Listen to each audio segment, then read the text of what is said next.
Ayan, nagtulak sila. Tulong sana ako. Okay?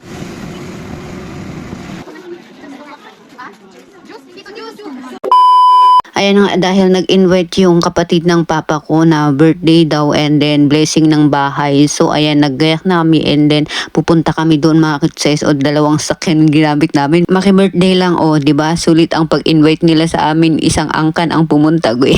Baka next time hindi na nila kami ayahin. But anyway, ayan nga mga kitses, on the way na nga kami and then naggasolina muna yung sakyan. Painumin muna namin para hindi mauhaw sa daan. Okay. And habang nasa biyahe na nga kami mga kitses, nauna kasi yung sakyan ni Papa. So sumusunod lang kami. Iyon, nakita namin sa daan na nasa tabi siya huminto. So hinintuan muna namin ni Papa. So tignan natin kung ano yung nasira doon.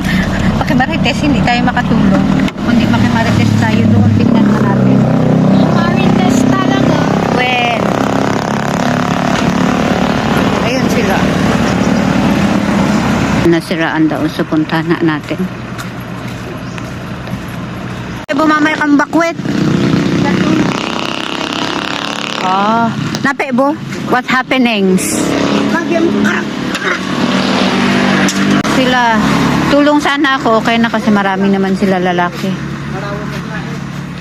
Para daw may dadaan dito. Oh, papunta doon. And ayan, tumuloy na nga kami sa bahay ng kapatid ko and antayin daw namin sila Papa doon kasi may mekaniko na pumunta doon mag-repair ng sakyan. So, wala pa sila Papa. Di ba nasiraan sila kanina doon, iwan namin doon. Pero pupunta kami dito sa kapatid ko para magkikape habang inaantay namin sila Papa. Ano? Baba ka, hindi. Ikaw may atakan. Siyang ka nagwen. Tara na muna doon. Tara, isagkape. Kaya rarabuli.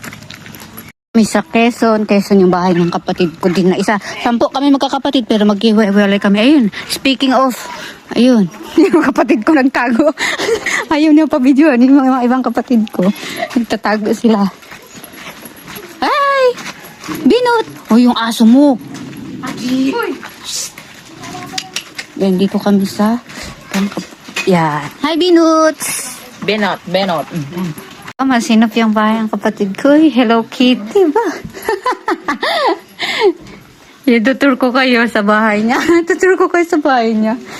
Kaya nga nagbiyahe ulit kami and di nga kami nakapagkape doon sa bahay ng kapatid ko kasi sabi ni Papa is mauna na daw kami kasi baka daw hindi maayos yung sakyan at least meron na una sa aming pamilya na una doon sa may birthdayhan and then pag okay na daw yung sakyan ni Papa is habol na lang daw sila. Ayun nga, magbiyahe pa kasi kami ng 45 minutes bago kami makarating dito. And ikwento ko nga pala, dito nga pala yung province namin dito sa Binuguan kasi Nueva Vizcaya and then dito kami lumaki na magkakapatid. Ito nga pala yung bahay namin, ayan, pero walang tao kasi sila mama at papa is andun sila sa Solano nga, doon kami nagkumuha ng boarding. May bahay din mga kapatid ko doon, may bahay din ako doon, yung mga ibang kapatid ko meron din doon. And dito is wala pong signal or I mean is pili po yung lugar kung saan may signal, hindi po lahat is may signal dito ng cellphone or network. But anyways, ang dami ko nang dinaldal. Andito na nga tayo sa my birthdayhan and ang daming nakapark na mga sakyan, so ibig sabihin is marami ng tao doon. Blessing ng bahay nila and birthday pinagsabay. So ayan, tingnan natin. And tingnan yung mga kitses, ang daming tao. So nagdiretso na din kami para dito kami mag-park sa taas kasi nakakahiya.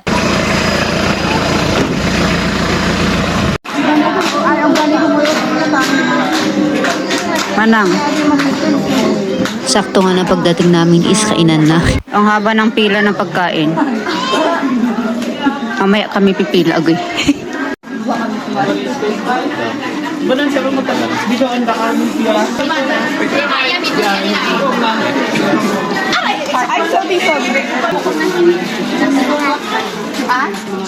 Juice? Hindi to juice. Kain tayo. Nagda-diet ako.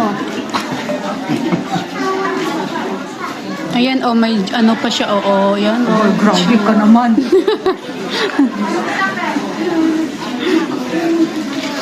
Pagpulutan.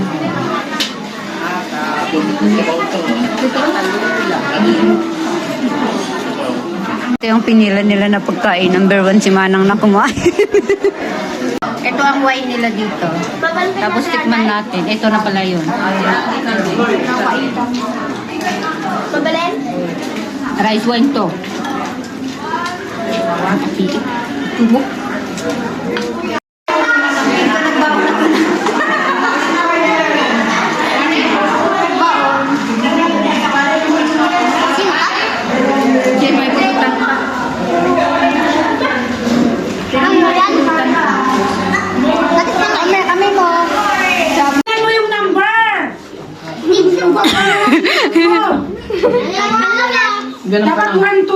parang Facebook. Tumaas nga kami dito sa tirahan ng kapatid ko lalaki. And ayun, doon kami naki-birthday doon sa baba. And then mamaya is magbibiyahe kami. Dito nga pala is yung mga bahay ng mga kamag-anak ni Papa. Ito nga pala yung bahay namin nung mga bata pa kami. Dito kami lumaki. O, ayan. Ito tayo dito sa baba niya. Tapos meron din sa taas. Yan. Wala nang nakatira dito si Mama at Papa lang. Pero paminsan-minsan lang sila umuwi dito. Puro din tambakan. Tapos dito, taasan. Tingnan natin sa taas kung may... Wala kasi sila Mama at Papa. Doon sila sa siraan sila. Kaya hindi sila nakarating dito sa, punto. Ito yung pintuan. Oh, paano natin bubuksan? Walang tao. Nakalak.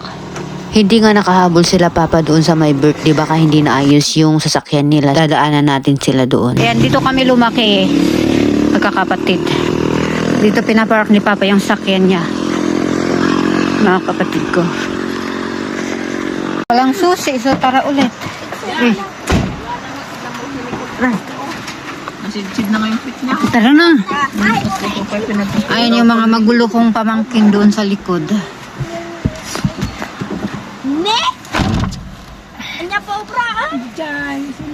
Baba nga muna kami. Ay, gam. Doon pa po magam. Daddy, doon pa po hindi. Daddy, pulutan ay.